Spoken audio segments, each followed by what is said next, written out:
sins. One of the Salaf said, whoever is such that his prayer does not prevent him from immoral acts and from sin, then it will not increase him, except in distance away from Allah. We ask Allah for afiyah, for safety and security. Amen.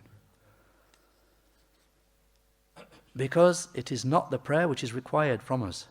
Such a prayer that doesn't have any effect, meaning it doesn't affect us in that way, it doesn't take us further away from sin and immoral acts. The Shaykh said, this is not the prayer that's required from us.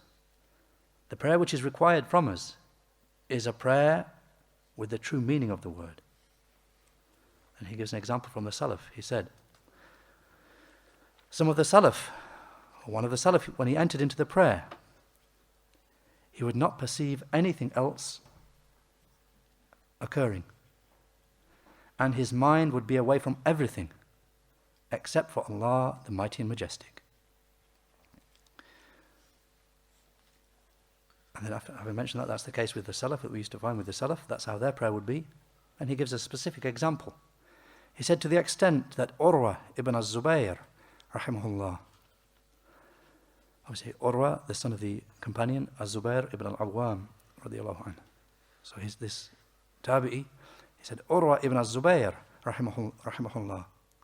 And he was from the jurists, the fuqaha of the tabi'een. Indeed, he's one of these, what they call the 7 famous fuqaha. Al-fuqaha sab'ah. He was one of them, Urwa. The Shaykh said he was one of the jurists of the tabi'een. One of his legs was afflicted with gangrene. And gangrene comes from a wound which then eats away until it eats away the whole of the body. I mean, progressively it spreads upon the body and eats it away. From a wound starts, it becomes infected, gets gangrene, and it spreads and spreads until it can, as the Shaykh said, eat the whole of the body.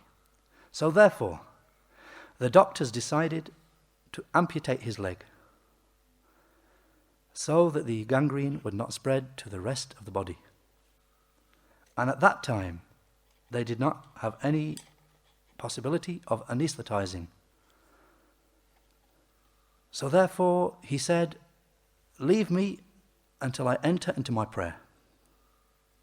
Leave me, said the doctors. He said, before you operate, before you amputate, let me start praying first. Then amputate. The Shaykh said, so when he entered into his prayer, they amputated his leg.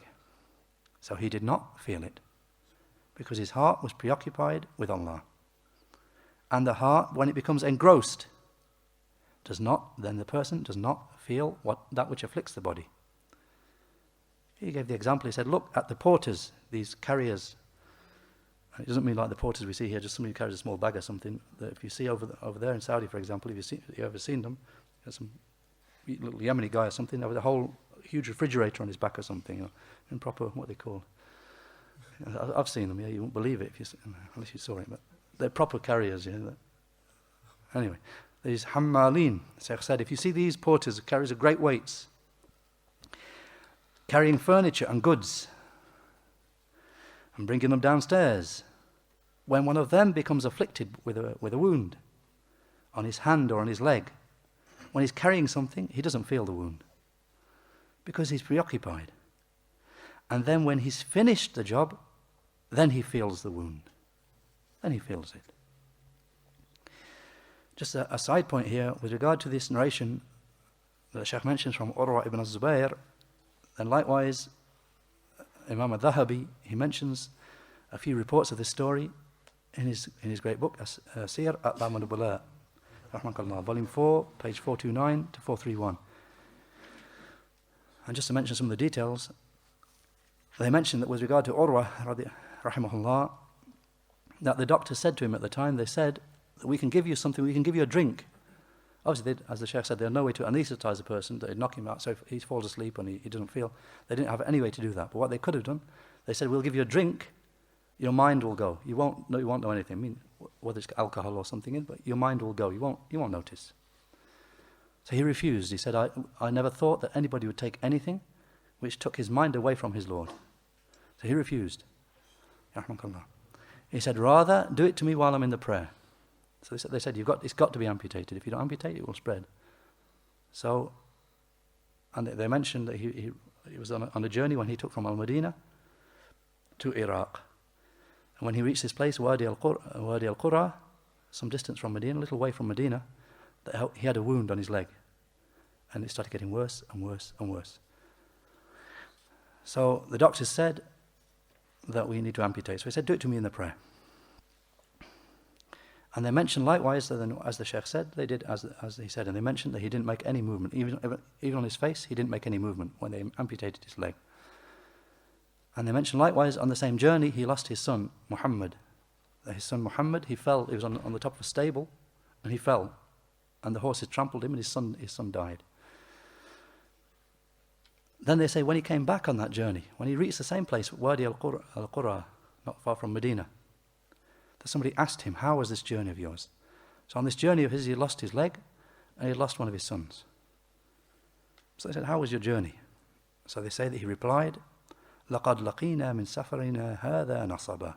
Surah Al-Kahf, the 18th surah, ayah 63.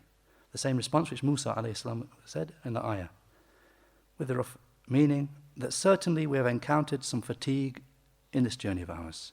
He lost his leg and he lost his son. He said, we've encountered some fatigue on the journey of ours. Then he said, oh Allah, I had 7 sons, so you have taken 1, and you left me with 6. And I had 4 limbs, so you took 1, and you left me with 3. So even though you have tested me, you have granted me safety. And even though you have taken, you have certainly left. Meaning what you have taken, what you have left is more than what you have taken. With regard to limbs and with regard to my children. Rahimahullah.